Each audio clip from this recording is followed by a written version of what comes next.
Muy buenos días, ¿cómo están? ¿Me escuchan? ¿Me ven? Les pido que activen vuestras cámaras. Buenos días, profesor. ¿Qué tal? ¿Qué tal, Marcela?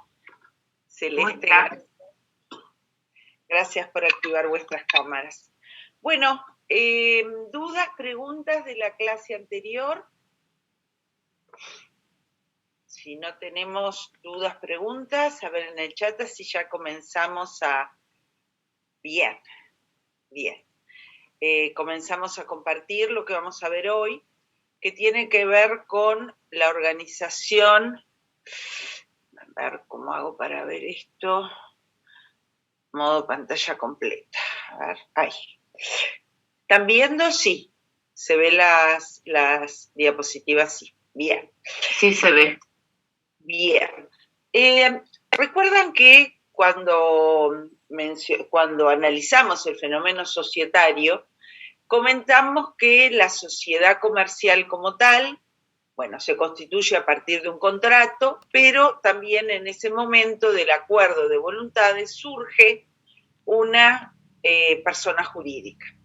Persona jurídica que tiene los atributos de toda persona y que además requiere de órganos para poder manifestar su voluntad. Persona jurídica que el derecho le reconoce como un sujeto, pero es una ficción legal, requiere de personas físicas que formen su voluntad y puedan además manifestar esa voluntad. El fenómeno de la representación, que es el que surge a través de estos órganos societarios, lo que hace es que los efectos de la actividad desarrollada por el representante se imputan directamente al patrimonio y a la persona del representado. Es decir, cuando los representantes actúan por la sociedad, cuando toman la decisión, se considera como que fuera la propia sociedad la que tomó esa decisión. Como dice ahí, siendo sus actos imputables a la sociedad. En toda sociedad comercial tiene la obligación de tener dos órganos. Los dos primeros, el órgano de gobierno de la sociedad, siempre los vamos a encontrar, y el órgano de administración y representación.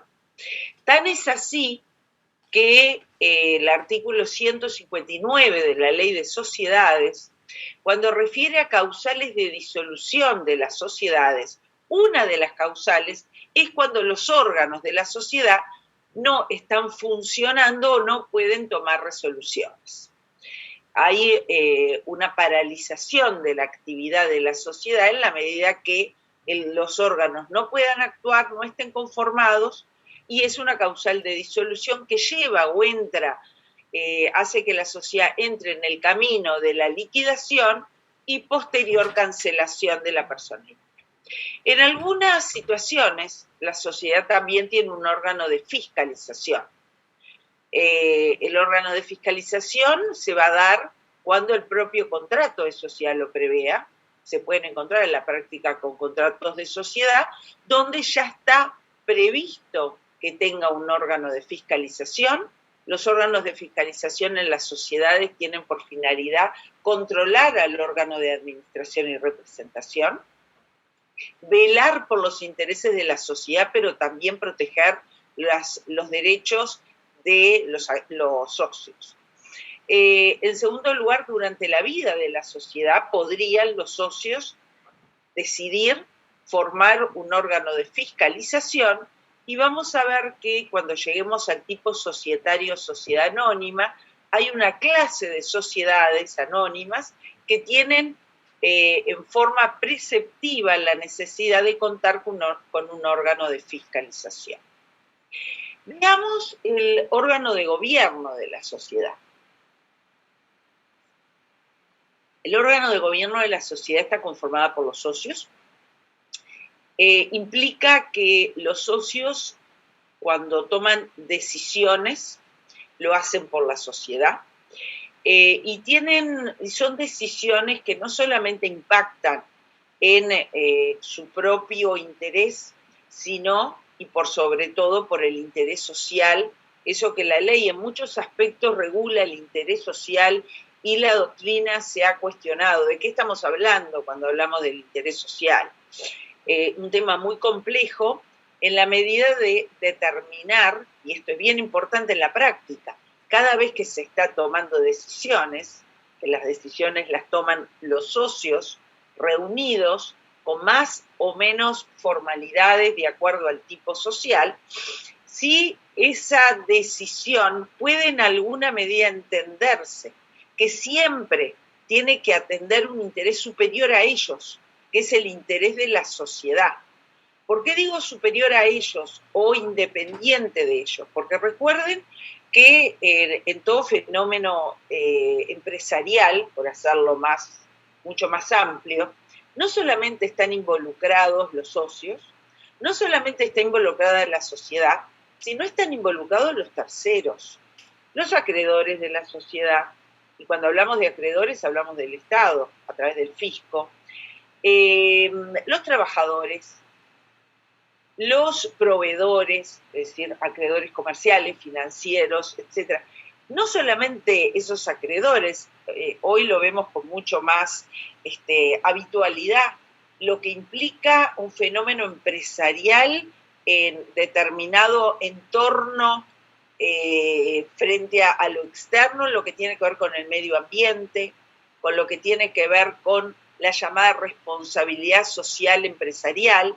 Bueno, entonces, en este sentido, y solamente unas palabras, porque podríamos dedicarle un curso a lo que es y lo que se entiende por interés social, la doctrina moderna ha entendido que no se trata de la sociedad en forma aislada, sino que en la medida que la sociedad desarrolla actividad empresarial y se relaciona con el medio y tiene además, obviamente, esa actividad continua a los efectos de lograr un beneficio para sus socios, etcétera, etcétera, también en sus decisiones tiene que tomar en cuenta lo que en el mundo se llama los stakeholders, que son todos aquellos, es como que la sociedad está en el centro, es un círculo, y todo alrededor hay sujetos involucrados, directa o indirectamente, en la gestión de esa sociedad. Entonces, en la medida que se va tomando decisiones, además de tomar decisiones válidas, y para ello deben cumplir ciertas formalidades, en algunos casos menores, en otros casos formalidades mucho más estrictas, como vamos a ver para sociedades anónimas, de cualquier forma, siempre en esa decisión está involucrado, de una u otra forma, el entorno en donde se mueve esa sociedad.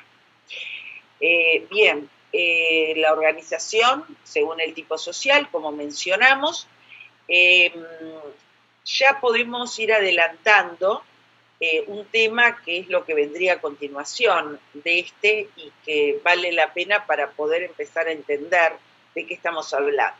Recuerdan que mencionamos en esos primeros 5 artículos que son los fundamentos, los pilares de todo el sistema societario, los primeros 5 artículos de la Ley de Sociedades, que el artículo 3 dice que la sociedad deberá adoptar uno de los tipos previstos por la ley. Dijimos también que esos tipos previstos por la ley son formas de organizarse la sociedad, donde la doctrina, porque no lo dice directamente la Ley de Sociedades, sí lo vemos en otras disposiciones, pero la doctrina ha dividido los tipos sociales en sociedades personales y sociedades de capital. Y luego ahí tenemos una figura intermedia, que es un tipo mixto. ¿Y en qué sentido clasifica las sociedades en sociedades personales y sociedades de capital?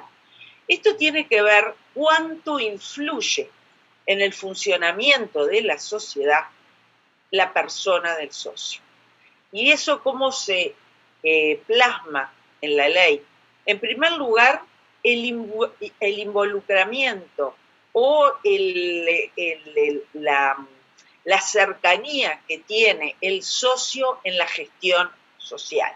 En las sociedades personales, en primer lugar, la persona del socio es importante a la hora de constituir esa sociedad.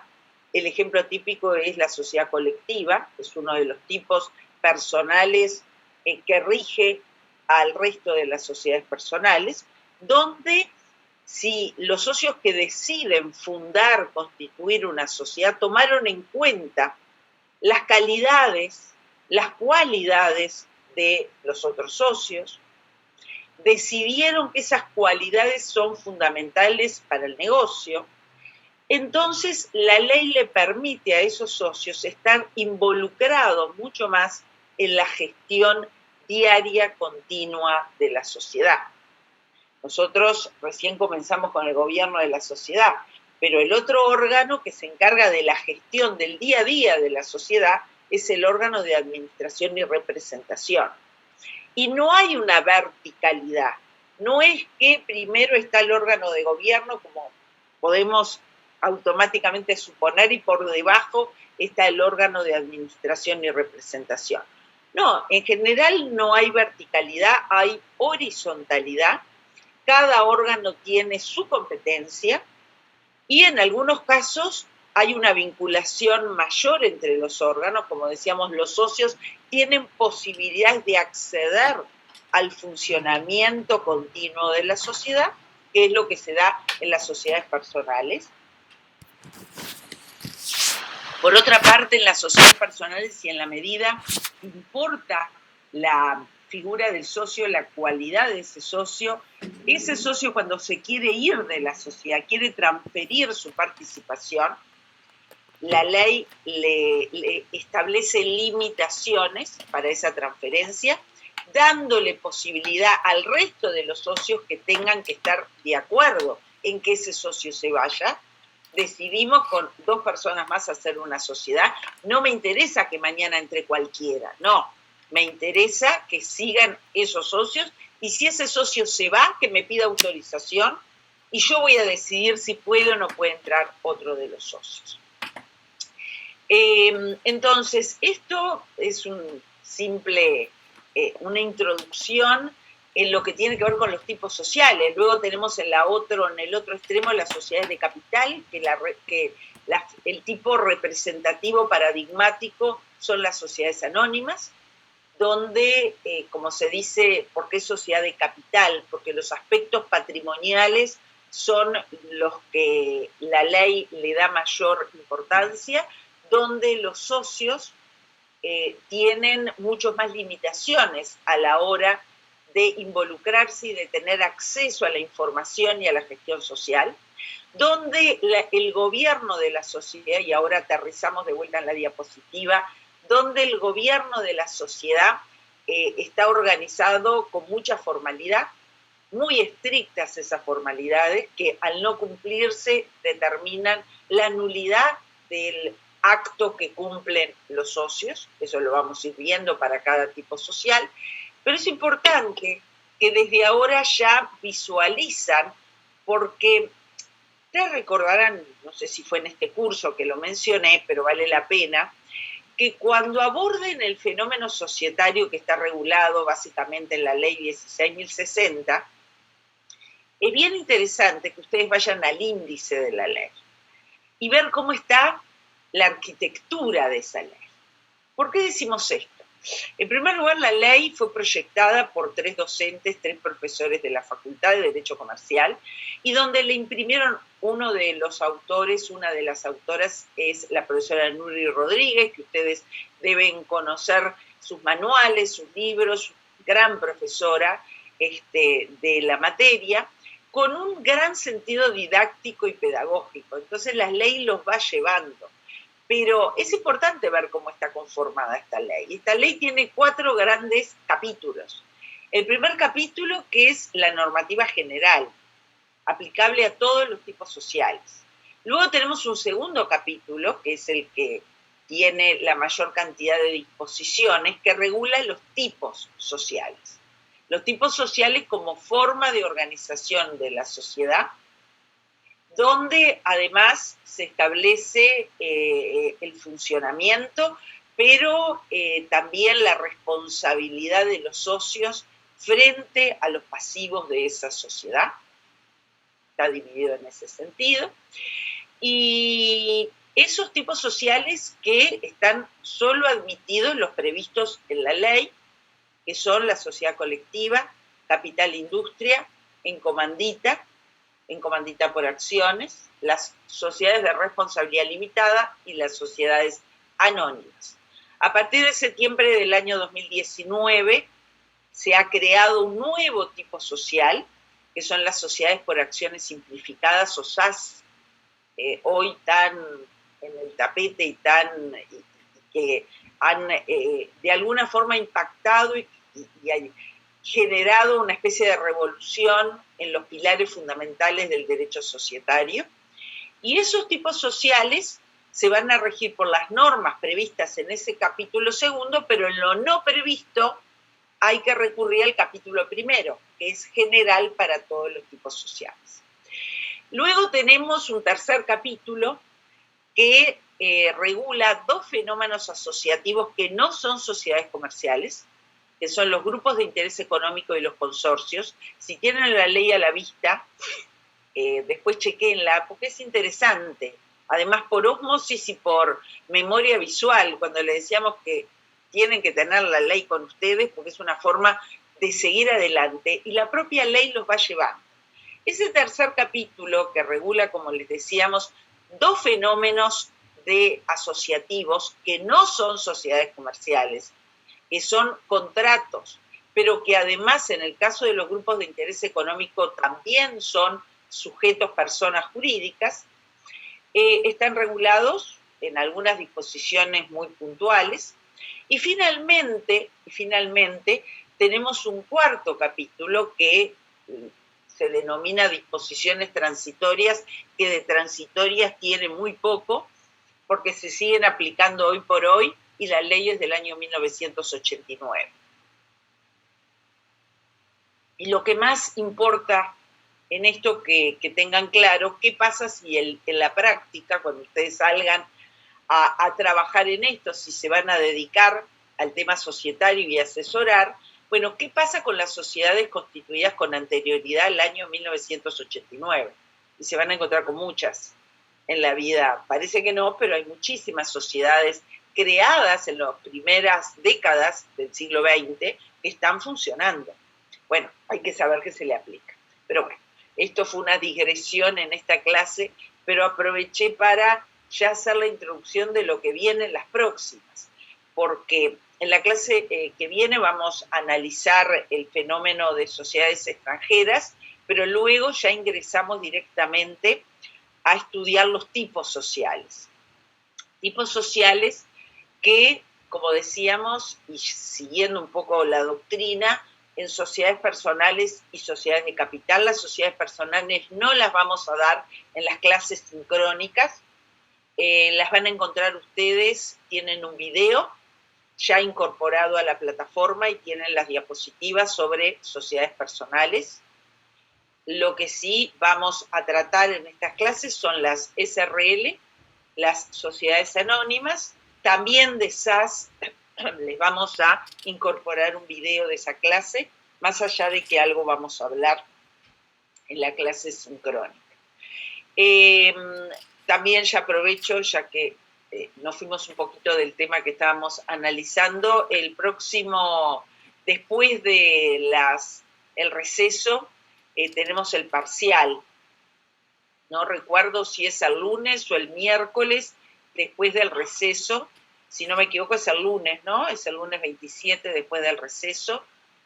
Bueno, van a ir todos los temas que se den hasta, a ver, acá tengo el mensaje, lunes 27. Muchísimas gracias, Paula, Valentina. Bueno, van a ir todos los temas que se den hasta el miércoles, inclusive, porque después ya la semana próxima ya comienza el receso, entonces para que tengan claro qué es lo que va a ir.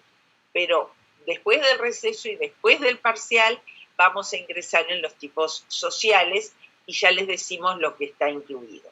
La profesora Lorenzi también me pidió que les comunique, lo deben haber visto, que ya está incorporado el audio y el video de la clase que ella tuvo dificultades para ingresar a la plataforma, etcétera. Ya también tienen incorporada ese video en la plataforma.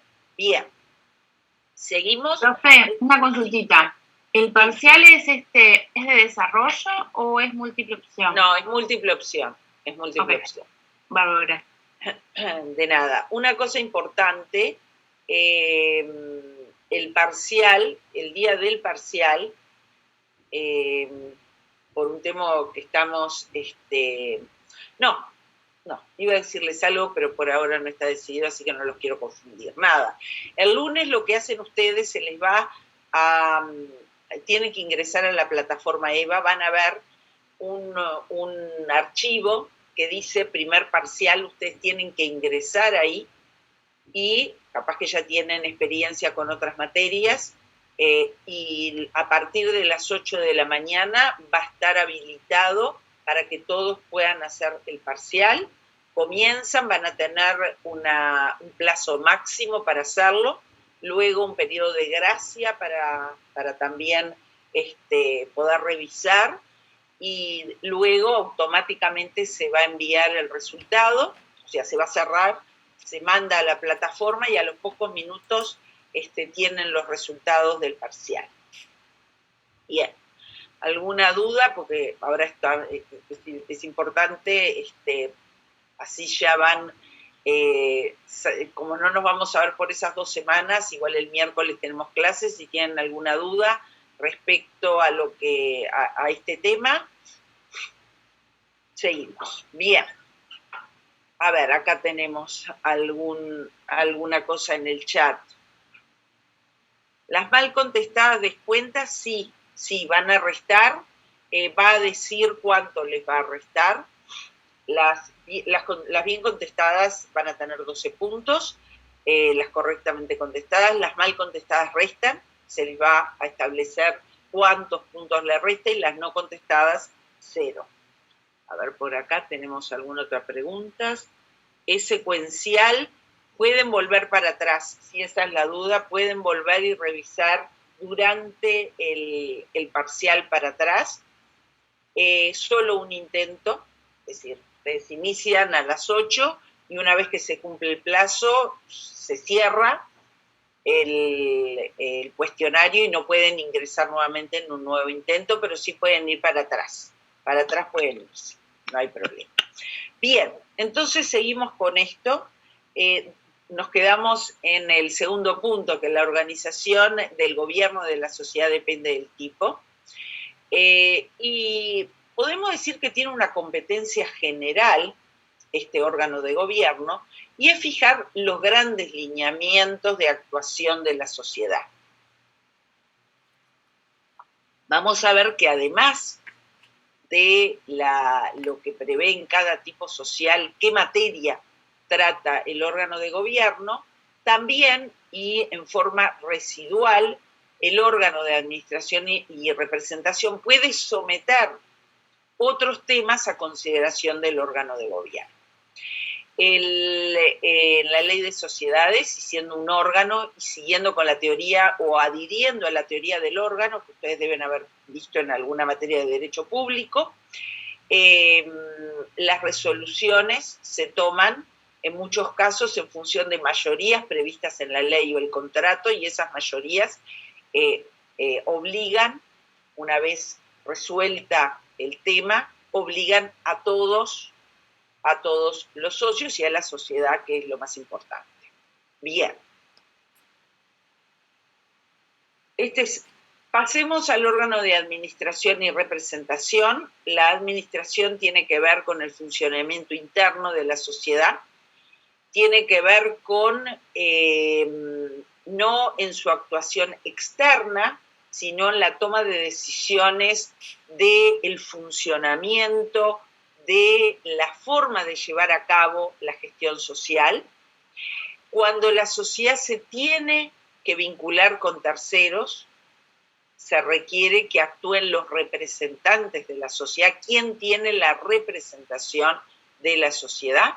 En muchos casos se van a encontrar que son las mismas personas quien ejerce las funciones de administración y representación, pero puede perfectamente haberse previsto administradores y por otra parte dejar en manos de otras personas la representación de esa sociedad frente a terceros. El artículo 79 es el artículo fundamental que ustedes tienen que tener a la vista. Es donde encontramos los pilares, diríamos, del funcionamiento de la administración de la sociedad. El artículo 79 dice claramente que los administradores tendrán a cargo la gestión social y nos dice además qué se entiende por gestión social. La enajenación, el arrendamiento, el gravamen de los bienes, etc. La gestión de los negocios. ¿Cómo esto se lleva a cabo? Bien, los administradores tienen que actuar de acuerdo a la finalidad, ni que hablar de lucro para el ente societario, pero además desarrollando la actividad para la cual fue conformada esa sociedad. ¿Con qué diligencia deben actuar los administradores? Esto es bien importante. ¿Qué significa esto? ¿Cuál es el estándar de actuación de los administradores? El artículo 83, complementario de este artículo 79, nos habla de dos estándares de conducta que son diferentes y que tenemos que tener clara la diferencia. En primer lugar, la diligencia del buen hombre de negocios. Ustedes ya deben tener algún concepto bien similar, que es la diligencia del buen padre de familia, que lo tenemos en materia civil. El Código Civil refiere justamente a ese estándar de actuación. La diligencia del buen hombre, de buen padre de familia, es un estándar general para todos. En este caso es un estándar más exigente, porque se le pide al administrador que actúe en forma profesional. No significa que tiene que ser un profesional, sino que actúe en forma profesional a la hora de tomar sus decisiones. ¿Y esto qué implica? Implica relacionar lo que tiene que hacer ese administrador, lo que puede hacer ese administrador respecto a la actividad concreta que tiene esa sociedad. No es lo mismo ser administrador de un comercio, de un supermercado, que ser administrador de un banco, para darles bien. No es que sea ni mejor ni peor. El estándar de actuación, lo que le vamos a pedir a un administrador de una institución bancaria, tiene que ver con esa actividad. Y es totalmente diferente al estándar de actuación que le vamos a solicitar y que se va a medir. Eso es lo que importa, ¿verdad? ¿Cómo medimos la actuación a la hora de establecer las responsabilidades de un administrador de un supermercado? A la hora, por ejemplo, de tomar decisiones de inversión financiera, el administrador del supermercado gestiona, tiene sobrantes, imagínense que sobra, ya sean utilidades, ya sea que tienen activos que no están rindiendo, y bueno, y decide ese administrador, por ejemplo, comprar algún instrumento financiero. O, hoy por hoy, todo lo que tiene que ver con las monedas en que se desarrolla la actividad comercial en nuestro país, en general en la región. Ustedes saben que acá manejamos monedas o las inversiones pueden estar en monedas diferentes, en pesos, en dólares, etc. Bueno, si ese administrador decide, por el motivo que sea, esas inversiones hacerlas en pesos uruguayos porque confía, porque piensa que no va a existir un salto importante respecto a otras monedas extranjeras, está todo bien. Ahora, esa misma decisión, si el día de mañana no sucede lo que ese administrador del supermercado previó, bueno, no podemos la misma vara aplicársele que a un administrador de una institución financiera, en donde justamente su profesionalidad, su profesionalismo está dirigido a manejar inversiones de ese tipo. Esto tiene que ver mucho, reitero, a la hora de medir la responsabilidad, porque estos administradores están actuando por la sociedad y de alguna forma velando por los intereses de los socios también. Ahora, el artículo 83 habla además de otro parámetro de actuación, que es la lealtad. La lealtad tiene que ver con ese gran principio que hoy ya la mayor parte de la doctrina lo ha elevado a la categoría de principio constitucional, que es la buena fe. El administrador tiene que actuar de buena fe. ¿En qué sentido? Bueno, no tiene que buscar su propio beneficio, no tiene que tener una intencionalidad de dañar a la sociedad. Y el parámetro y la vara con que se mide la lealtad es mucho mayor, es mucho más alta que lo que se mide en la diligencia del buen hombre de negocios. La diligencia del buen hombre de negocios obviamente se le va a exigir de acuerdo a la actividad, pero el riesgo empresarial siempre existe. Cualquier sociedad que se dedique a la actividad económica y empresarial, si hay algo que es constante y cada vez va a ser más constante, es lo incierto, es el riesgo. Digo, en este año y medio va a quedar, lamentablemente, ¿no?, en esos hitos bien importantes en la historia y en todo el impacto, más allá, obviamente, en la humanidad y lo que tiene que ver con la salud, pero también en lo que tiene que ver con la economía. Era imposible, impensable, mediados del año 2019 o fines del año 2019, poder pensar lo que se vino después. Bueno, obviamente esperemos que, pero en la historia han existido este tipo de cosas, que sean esos hitos y punto, pero hoy por hoy, la cantidad de sociedades que han dejado de funcionar, tenemos que tomar en cuenta esto que ha sucedido. Obviamente, todos prendemos los informativos y nos importa mucho cuántos casos, ni que hablar los fallecimientos, pero también continuamente se está hablando de los impactos en la economía, en la actividad empresarial, para los trabajadores, para toda la sociedad en general. Bien, entonces, pero el deber de lealtad implica una conducta dolosa de parte del administrador. Y en ese caso, la ley, a la hora de llevar esto a la justicia, es mucho más estricta con el administrador. La representación de la sociedad. Dijimos que la representación implica el vínculo del representante, del soporte del órgano de representación con los terceros. Cómo se vincula a la hora de otorgar negocios, de realizar la actividad con terceros y tenemos que saber qué es lo que puede hacer el representante. Puede hacer cualquier cosa por la sociedad. ¿Tiene algún límite? Bueno, la ley establece un límite que está previsto en el propio artículo 79, que obliga a la sociedad en todo lo que no sea notoriamente extraño al objeto social, ese es el límite legal, pero también contractualmente en el contrato de sociedad, en el estatuto, cuando veamos sociedades anónimas, también se pueden establecer restricciones que son importantes a la hora que vamos a analizar cada caso en concreto. Luego tenemos limitaciones o prohibiciones del órgano de administración y representación. Las limitaciones tienen que ver con tres, básicamente, importante normativa a este respecto, que es la limitación a la hora de contratar con la sociedad. Esto en la teoría muchas veces se entiende, pero luego en la práctica, que la vemos, además en la práctica negocial, en las sociedades no tienen claro esta limitación. ¿Y a qué nos estamos refiriendo? Nos estamos refiriendo cuando el administrador o representante, él va a hacer un contrato con la propia sociedad.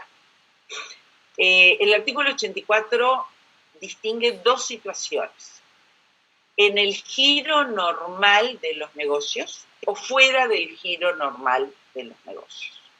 Y vamos a poner el ejemplo que siempre lo ponemos y creo que es muy claro, de un administrador de un supermercado.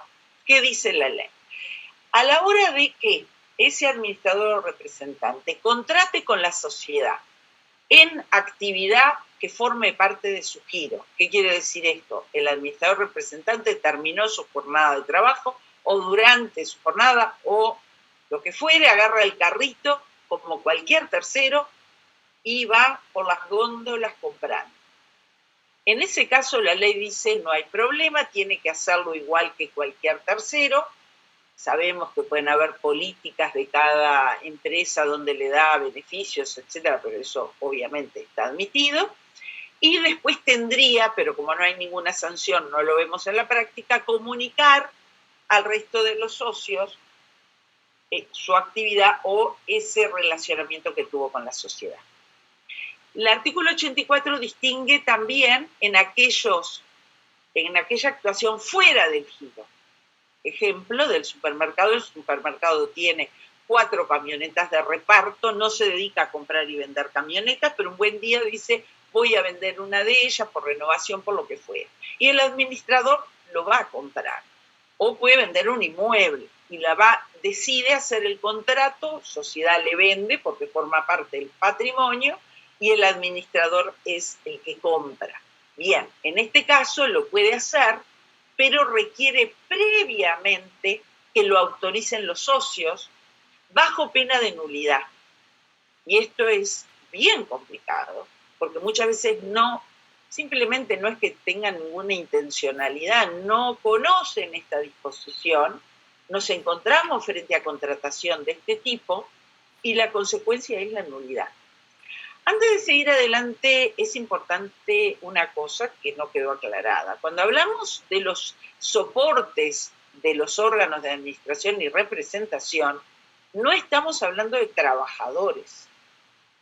No estamos hablando de que haya un vínculo laboral entre el administrador y el representante. El administrador y representante, cuando actúa como tal, puede tener una retribución como administrador o representante, pero lo actúa como soporte del órgano, que todo lo que hace se imputa a la sociedad. No hay, reitero, un vínculo laboral. Sin perjuicio que para los organismos fiscales, en especial el BPS, entiende que de cualquier forma tiene que pagar aportes, tiene que estar en planilla de trabajo, pero todos los derechos derivados de una relación de trabajo no la tienen los administradores y representantes. No es el gerente. Ahora, muchas veces nos encontramos, que también creo que algo mencionamos, con que una misma persona física tiene sobre su cabeza varios sombreros, porque puede ser socio de una sociedad, puede a su vez ser el administrador de la sociedad y puede ser además tener un vínculo laboral como gerente, puede ser un profesional que realiza un contrato de prestación de servicios a la sociedad y en cada una de esas situaciones tiene sombreros diferentes. Como socio tiene derechos y obligaciones, como administrador y representante tiene derechos y obligaciones, como trabajador tiene derechos y obligaciones, y como profesional independiente tiene derechos y obligaciones. Entonces, en cada situación es importante distinguir, pero es habitual que se confunda lo que es el administrador y representante y se confunda con que es un trabajador más de la empresa. No, podría además serlo, pero no lo es. No es que tiene un horario de trabajo y tiene que marcar tarjeta, no. Salvo, reitero, que lo sea. Bien, por eso es importante ver esto que estamos hablando. No es el gerente que termina de trabajar y va con el carrito. No, es el que es administrador y representante de la sociedad que tiene estas limitaciones. Sí. Una pregunta. Fuera del ejemplo, ¿qué sería el giro? Porque no me perdí en eso. Bien, usted, gracias Abril, ¿verdad? Sí. Es importante lo que dice la compañera porque uno a veces va rápidamente y vale la pena porque esto es fundamental. Ustedes recordarán que cuando se analizó el contrato de sociedad, se dijo que uno de los aspectos fundamentales que tiene que estar en todo contrato y que lo prevé la ley es el objeto social. El objeto social lo vamos a encontrar en todo contrato, justamente las actividades o las posibles actividades que puede desarrollar una sociedad. Dentro del objeto, que puede ser amplísimo, y eso lo encuentran en los contratos, luego está la actividad en cumplimiento de ese objeto. Cuando hablamos de giro, cuando hablamos de actividad, estamos refiriéndonos justamente al objeto y la actividad para cumplirla, para la cual se fundó, se constituyó una sociedad. ¿Y por qué esto es importante lo que dice Abril?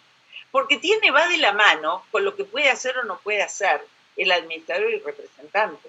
Cuando habla que el representante está a cargo de la gestión de los negocios sociales, está hablando que la gestión de los negocios sociales se vincula con el objeto, con la actividad, el giro, y en la palabra giro tiene más una connotación frente a los organismos fiscales, porque es así como está inscripto, está registrada la sociedad frente a los organismos y dice cuál es el giro que tiene, porque de acuerdo al giro le va a ser aplicable normativa de un tipo o del otro.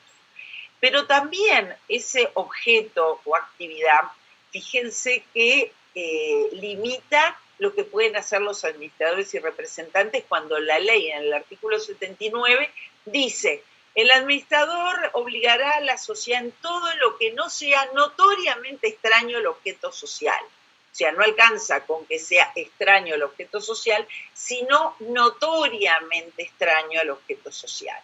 Y esto va de la mano con una limitación que se le está previendo a ese administrador y representante. ¿Y por qué hay una limitación? Porque los socios, cuando constituyeron esa sociedad, lo hicieron para desarrollar un determinado objeto, una determinada actividad. El límite de actuación es justamente el objeto. Puede salirse del objeto y muchas veces se da, y esto tiene que ver mucho con los terceros que contratan, para saber si están contratando bien o mal con ese representante. Ahora, tiene que ser notorio, porque en la vida empresarial los terceros no van a estar mirando a cada momento el contrato para ver si está dentro o no está dentro de su objeto social. Entonces, por eso la pregunta de Abril me parece bien interesante, porque también ha llevado a múltiples análisis y desarrollos jurídicos por parte de la doctrina, porque esto tiene que ver con un atributo de la propia sociedad como persona. ¿Cuál es la capacidad? Recuerdan que cuando nosotros vimos en la primera parte de este curso, en la parte civil, y hablamos en general de las personas, de los atributos, distinguimos entre personas físicas y personas jurídicas. En las personas físicas, en lo que tiene que ver con capacidad, hablamos de la capacidad de goce y la capacidad de ejercicio. Que toda persona física tiene capacidad de goce, pero para tener capacidad de ejercicio, la ley lo vincula a un tema cronológico, etc. Las personas jurídicas y la sociedad comercial solamente tienen capacidad de ejercicio, no tienen capacidad de goce, ¿verdad? Una vez constituida, tienen capacidad. Ahora, ¿cuál es el límite? Porque cuando hablamos de persona física mayor de 18 años, que tiene plena capacidad de ejercicio, que no sea incapaz, obviamente, puede hacer todo lo que la ley le permite. Bueno, ¿qué pasa en este caso? ¿Puede hacer todo en la sociedad? No cabe duda que el administrador y representante tiene un límite, lo dice el artículo 79, pero ¿podría la sociedad, a través del órgano de gobierno, decidir hacer algo que no tiene nada que ver con su objeto y encomendarle al órgano de administración que lo haga? Bueno, libros, ríos de tinta al respecto, pero para que se vea claramente esto del giro, el objeto, la actividad, porque es bien importante que lo tengan claro. ¿Quedó claro, Abril? Sí, profe, muchas gracias. Por favor, me extendí un poco más, pero creo que valía la pena. Lo otro que los administradores y representantes tienen como límite, y también es bien importante, es que en principio no podrían realizar actividad en competencia con la sociedad. Obviamente esto forma parte también de ese gran deber de lealtad, es una forma de que la ley en la práctica y en concreto aplica ese principio de lealtad. Ahora, no quiere decir que tiene una prohibición absoluta, porque el artículo 85 dice que podría realizarlo, pero con la autorización de los socios. Y finalmente, lo que le prohíbe es delegar. Obviamente que puede dar mandatos, poderes en concreto, pero no puede delegar toda la función para la cual fue designado. La responsabilidad es solidaria entre todos los administradores, está prevista en el artículo 83, y en el artículo 205, que van a ver que está en el ámbito de las sociedades colectivas, y van a decir, ¿y por qué vamos a aplicar como norma general algo que está en las disposiciones que rigen a las sociedades colectivas? Porque también para otros tipos sociales, salvo sociedad anónima, la normativa que no está previsto para cada tipo social, es decir, los temas no previstos en el resto de los tipos sociales, salvo sociedad anónima, se aplica en subsidio lo previsto para las sociedades colectivas. ¿Cómo se nombran a los administradores y representantes? El nombramiento puede estar en el contrato o por acto posterior. Y acá también una advertencia. Ustedes recordarán que esto estaba en los primeros artículos, en el artículo 6 en concreto de la ley, donde dice el contrato que debe otorgarse por escritura pública o documento privado, etcétera, y luego dice lo siguiente, deberá contener. Eso es lo mínimo que debe contener todo contrato social. Ahora, dentro de eso que debe contener, habla de la administración, de la forma de la administración. No quiere decir que la ley nos está obligando a prever en el contrato el nombre de la persona que va a llevar adelante la administración y representación. Lo que la ley nos exige cuando realizamos como profesionales y redactamos un contrato de sociedad es establecer la forma en que va a actuar ese órgano. ¿En qué sentido? El órgano puede ser unipersonal, una sola persona.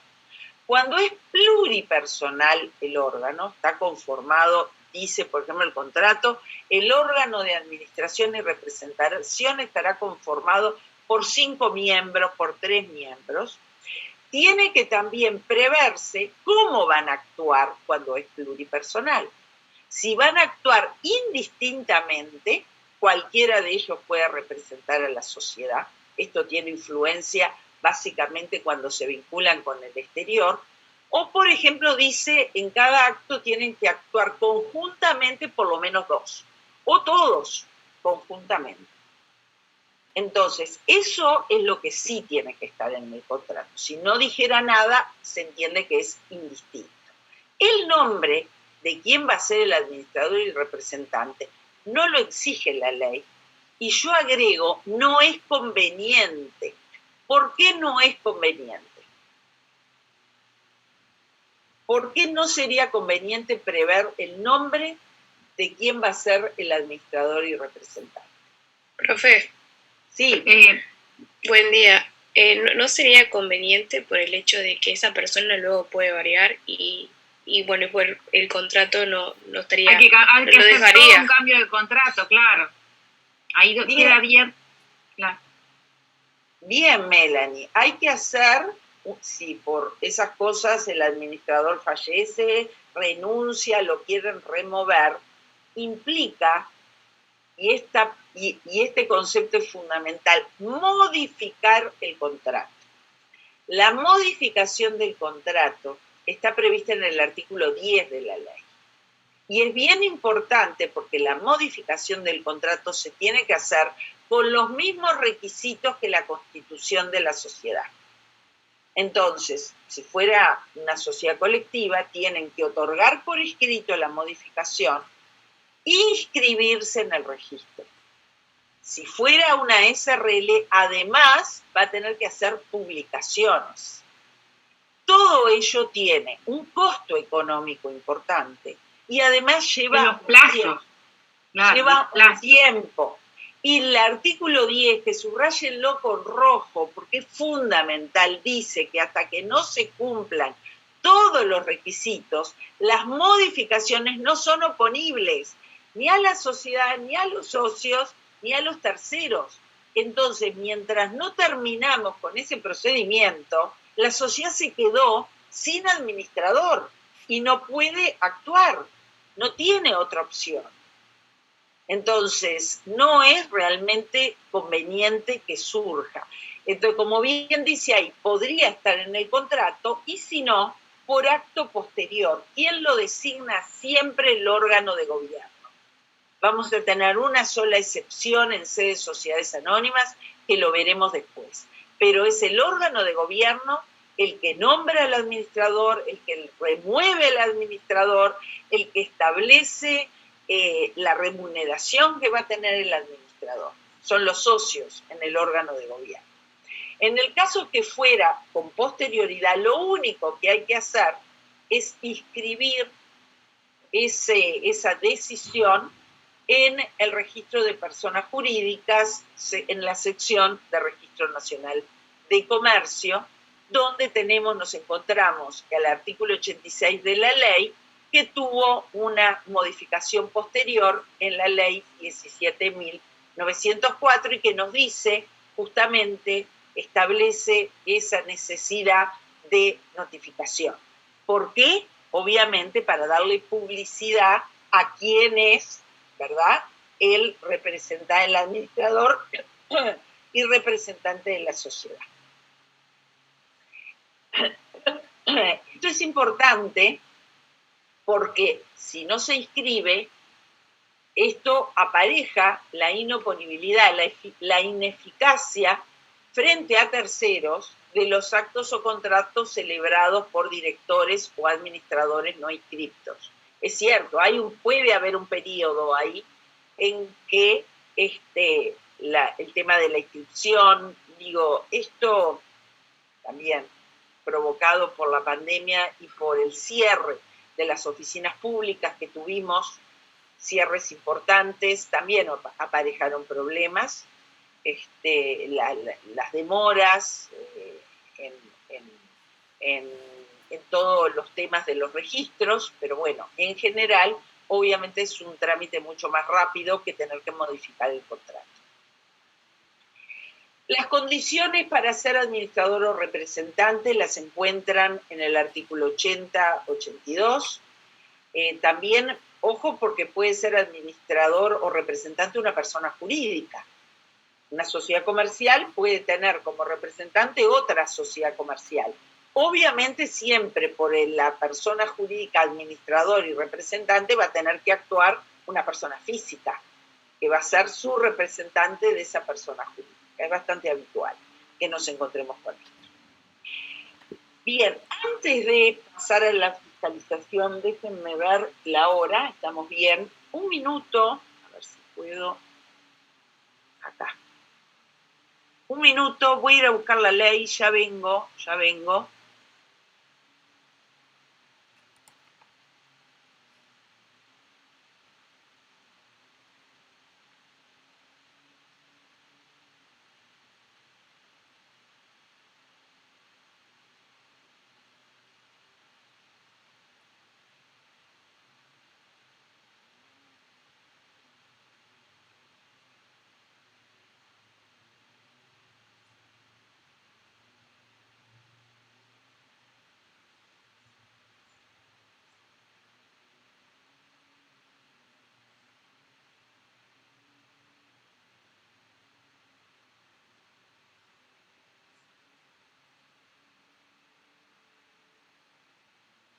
Voy a dejar de compartir y los invito, los que tienen la ley a la vista, que abran la ley y vayan al artículo 79, porque me interesa analizar con ustedes este artículo 79. Lo venimos hablando, pero es un artículo largo y me interesa ver juntos algunos temas. Comencemos con el primer inciso. Nos dice, los administradores tendrán a su cargo la gestión de los negocios sociales, como decíamos. La gestión de los negocios sociales se vincula al objeto y a la actividad. Y acá distingue claramente lo que es la función de administración, que es una función interna, de la función externa cuando dice representarán a la sociedad, salvo que la ley o el contrato atribuyan las funciones de representación a alguno o algunos de ellos o establezcan otro sistema para la actuación frente a terceros. Obviamente, si los socios deciden hacerlo, esto tiene que surgir del contrato.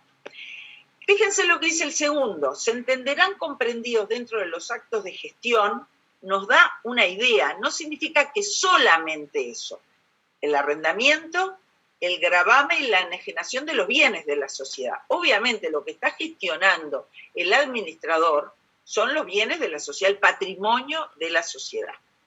Bien, seguimos. Los representantes de la sociedad la obligarán por todos los actos que no sean notoriamente extraños al objeto social.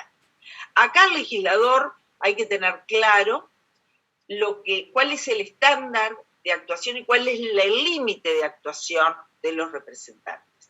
Pueden actuar fuera del objeto, como decíamos, podrían. Lo que no pueden obligar a la sociedad, y eso es el tercero, y protege de alguna forma a la sociedad y al tercero, es por actos notoriamente. La nota, la cualidad de notorio es el límite que le fija la ley a la actuación del representante de la sociedad. ¿Por qué? Porque, reitero, el legislador se pone en la cabeza y en la situación de los terceros que se dijera no puede actuar fuera del objeto social. ¿De dónde surge el objeto social? Del contrato. Tendrían que ir los representantes con el contrato en cada una de las actividades. Entonces dice, bueno, tiene que ser notoriamente extraño que se ha dedicado, la sociedad tiene un giro, una actividad determinada, y este representante viene hoy a otorgar un negocio notoriamente extraño a lo que está haciendo. ¿Qué significa esto? Podrías hacerlo, porque esa es la otra cuestión. ¿Puede con la aprobación de los socios, por ejemplo? Bueno, algunos entendemos que sí. Entendemos que la capacidad de la sociedad no queda limitada al objeto social, que lo que la ley limita es a los administradores y representantes, pero la sociedad tiene capacidad. Obviamente, en este caso, lo que se requeriría es que los socios en el órgano de gobierno reunidos faculten al administrador o representante a realizar ese negocio. De cualquier forma, para la otra posición que dice que no, que el objeto es el límite, bueno, lo que tendrían que hacer es modificar el objeto de la sociedad, modificar el contrato. Y volvemos a todo el tema de la modificación del contrato. Acá viene otra cosa importante que tiene que ver con las restricciones y limitaciones a lo que pueden hacer, porque nos vamos a encontrar en la práctica con muchos contratos que dicen, más allá del objeto social, dice, bueno, para incurrir en obligaciones mayores a tanto dinero, requieren la aprobación de los socios. Eso es muy común encontrarlo. Los socios no es que le dan carta blanca al administrador para realizar negocios o contraer préstamos mayores a tanto dinero, tiene que contar además con la aprobación de los socios, someterlo a la aprobación de los socios. Pero ¿qué nos dice? Las restricciones a las facultades de los administradores y representantes establecidas en el contrato o acto de designación serán inoponibles a terceros, pero tendrán eficacia interna. ¿Qué significa? En principio, vamos a ver que si conoce, porque está al final, si el tercero conoce el contrato y conoce las limitaciones, obviamente que le van a ser oponibles. Acá viene de vuelta la buena fe. Pero internamente sí es importante. ¿Y qué quiere decir esto? Que si el representante otorgó un negocio en contravención a esa restricción, en contra de esa restricción, va a tener responsabilidad en la interna de la sociedad. Si el tercero no conocía la restricción, bueno, el negocio es válido, en definitiva, pero en la interna sí va a tener una responsabilidad. Seguimos. La sociedad quedará obligada, y este inciso es fundamental y provoca muchas confusiones cuando estamos manejando y para el curso en especial, porque dice, si no me equivoco, el inciso cuarto, 1, 2, 3, creo que cuarto o quinto, dependiendo de cómo uno cuente, dice, la sociedad quedará obligada, aun cuando los representantes actúen en infracción de la organización plural. ¿Qué significa esto? Me voy a quedar acá. Dice, la sociedad igualmente va a quedar obligada si los representantes actúan en infracción de la organización plural. ¿A qué hace referencia? A un órgano de representación, en primer lugar, plurisubjetivo, que tiene varias personas, el órgano, y que no han actuado de acuerdo a lo que dice el contrato. Recuerdan que les dijimos que si es plurisubjetivo podrían actuar en forma indistinta o podría haberse previsto que, por ejemplo, si son 3, se requiere siempre que firmen, que lo otorguen 2. Eso es muy común, como una forma también de control. Ahora, ¿qué dice? En los casos que después va a enumerar el artículo 79, igual va a quedar obligada la sociedad en los casos de, ¿qué quiere decir? Si actúa uno solo en ese ejemplo, igual queda obligada la sociedad cuando son obligaciones contraídas mediante títulos valores. Nosotros todavía en este curso no lo vimos, es uno de los últimos temas. Los títulos valores, para simplificarles ahora, son los cheques, vales, conformes. Entonces, ¿qué dice esa norma? Si el contrato dice que tiene que firmar los negocios 2 representantes, aun cuando firme uno tratándose de vales, conformes, cheques, en cheques es más difícil, pero bueno, no importa, en la práctica digo es más difícil, pero si lo firma uno, igual la sociedad queda vinculada.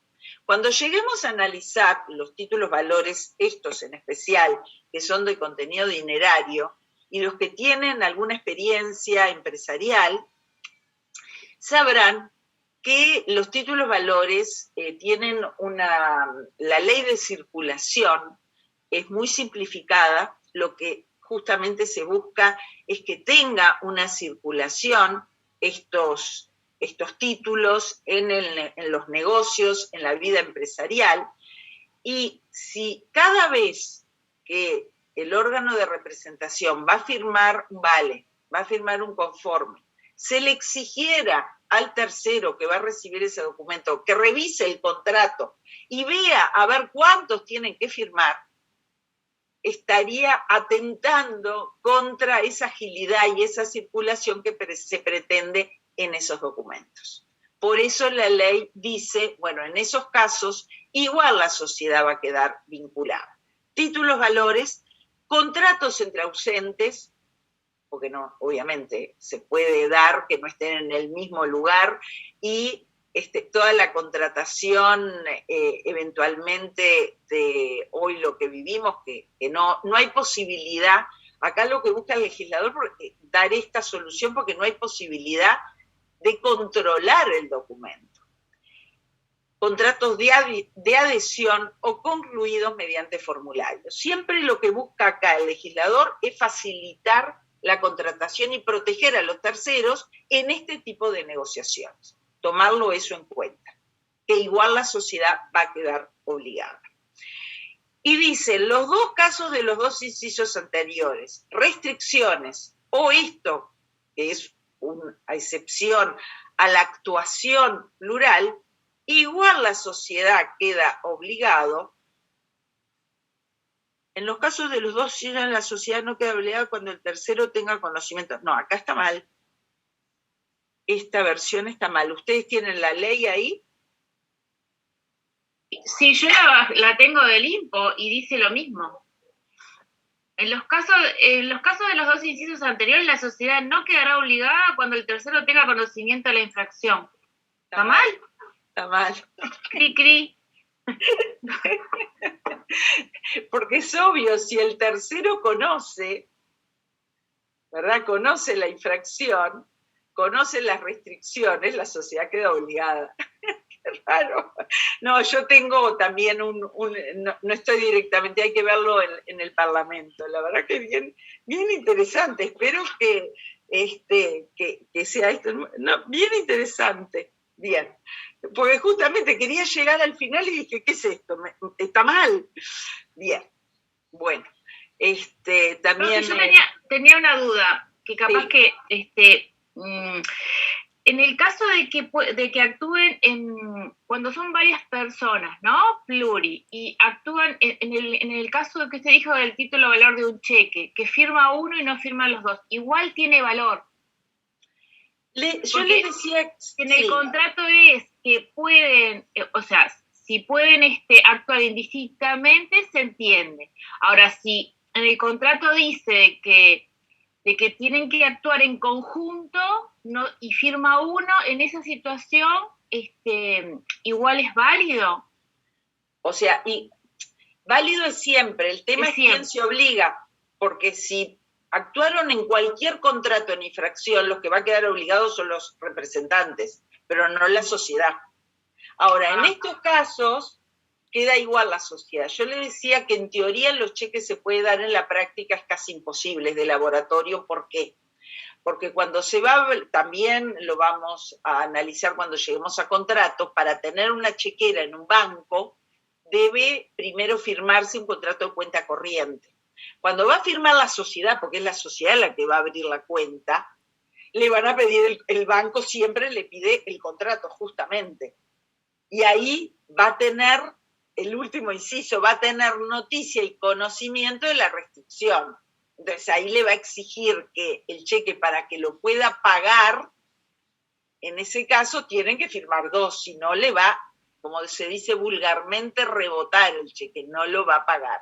Entonces en los cheques les diría casi imposible, salvo que uno haya dado con un funcionario que esté muy distraído, que no existe en la actividad bancaria. Pero en los vales y conformes sí, es muy común que pase esto.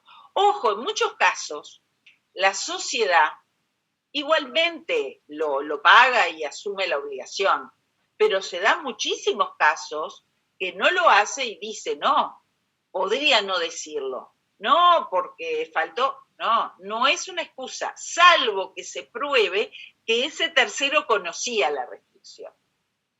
Pero acá es al revés, es la sociedad la que tiene que probar que el tercero conocía esa restricción. Por ejemplo, hizo un negocio donde, un contrato de compraventa, donde dice en el propio contrato de compraventa que tuvo a la vista el contrato y que surge, que tienen que firmar dos, y el contrato de compraventa lo firmaron dos, ¿verdad? Entonces, en ese caso, tendría que haber exigido, ni que hablar.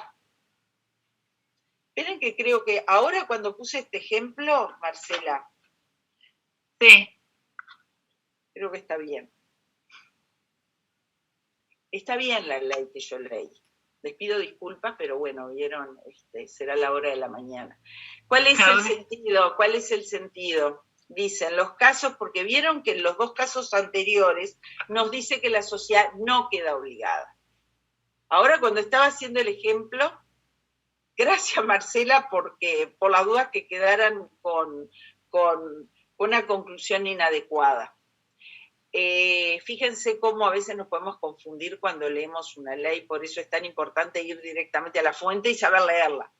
¿Qué dicen los dos incisos anteriores? Que la sociedad, en el caso de que va a quedar obligada, si es por títulos valores o si hay restricciones cuando el tercero cuando el tercero no conoce, ¿verdad? La sociedad queda obligada.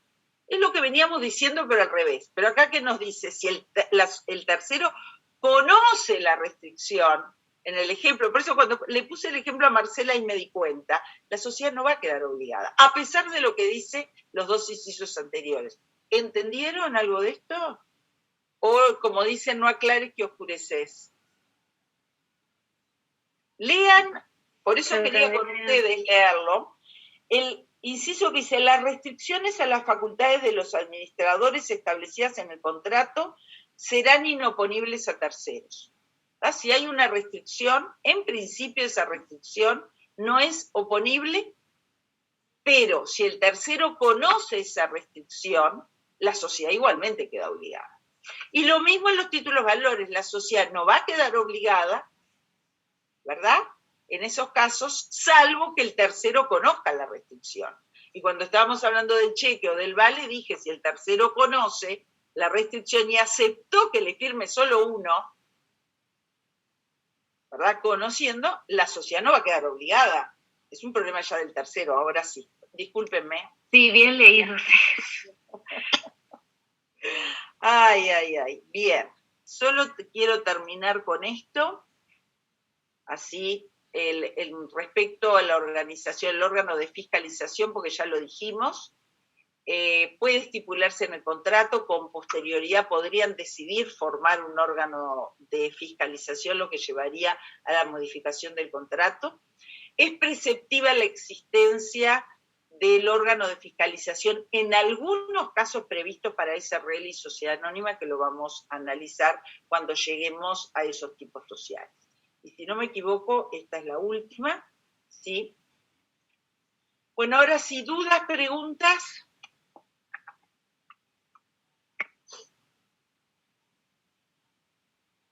Tengan a Profe, sí. Una pregunta. A mí me quedó, ahora que estaba revisando, creo que me faltó una parte, que la administración actúa de forma interna, puede ser, a la sociedad, y el gobierno es de forma externa. No. Tenemos dos órganos principales en toda sociedad. El órgano de gobierno, que está conformado por los socios que toman resoluciones en los asuntos que establece la ley, o los que somete a su consideración el órgano de administración y representación. Ese es un órgano que se maneja con más o menos formalidades de acuerdo al tipo social. Y luego tenemos el órgano de administración y representación. Lo que tiene que ver con la administración refiere a la gestión interna de los negocios, y luego tenemos la representación, que tiene que ver con la actuación externa de la sociedad frente a terceros, que lo tiene que hacer a través de los representantes. Son dos órganos separados, con competencias exclusivas, porque uno siempre tiende, lo que decíamos, a pensar en la verticalidad. Los socios están por encima del órgano de administración, y no es así. La ley prevé la competencia de cada uno de los órganos, como se dice, en forma exclusiva y excluyente. Y eso a veces en la práctica, más allá del curso y de los parciales, etcétera, es difícil para el empresario entenderlo. Porque el empresario que hizo su inversión dice, ¿cómo? Yo no puedo saber lo que está haciendo el administrador o representante, yo soy, como suelen decir, el dueño de la empresa. No. Cuando estamos hablando de sociedades comerciales, hay órganos de actuación. En algunos casos, por eso tiene que ver sociedades personales, con mucho más cercanía del socio a la gestión. La sociedad colectiva puede pedir información, puede examinar los libros, etcétera. Pero luego tenemos el extremo, que es en sociedades anónimas, que el socio no puede, cuando quiere, ingresar y decir, a ver, muéstreme los libros. No hay una relación de dependencia, no es un trabajador de la empresa, de la sociedad, es el soporte del órgano. Y hay situaciones bien insólitas, les diría, porque ¿de qué forma tiene el socio, cuál es el mecanismo que tiene el socio para controlar a un administrador o representante? Ni que hablar las acciones de responsabilidad.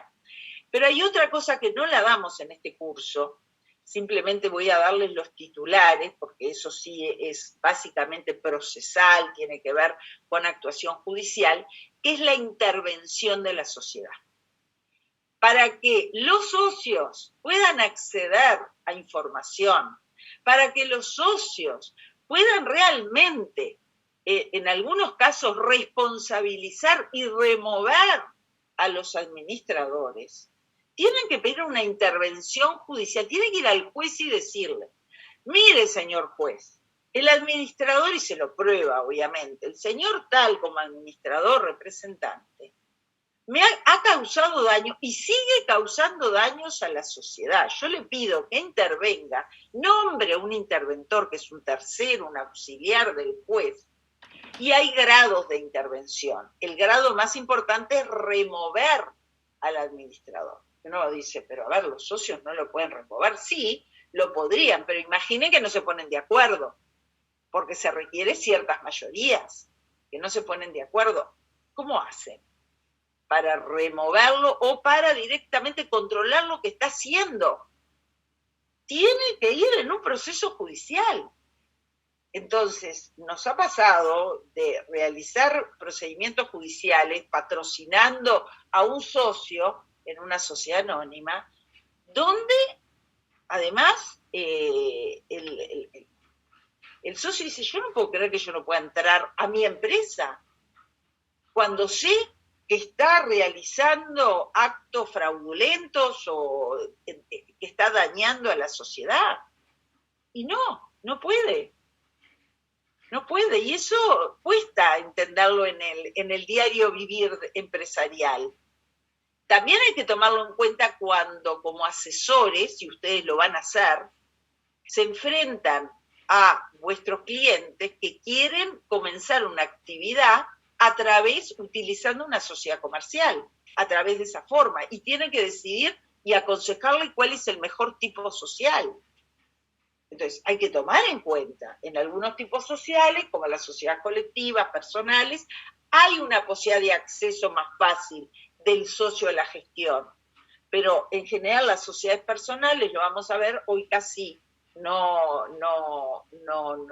están funcionando porque tiene acá un gran tema que es la responsabilidad de los socios frente a los pasivos de la sociedad. Pero es un gran tema, y tener claro esto, ¿verdad? Que son órganos independientes. En algunos tipos sociales mucho más marcada la competencia y la independencia, y en algunos otros no tanto.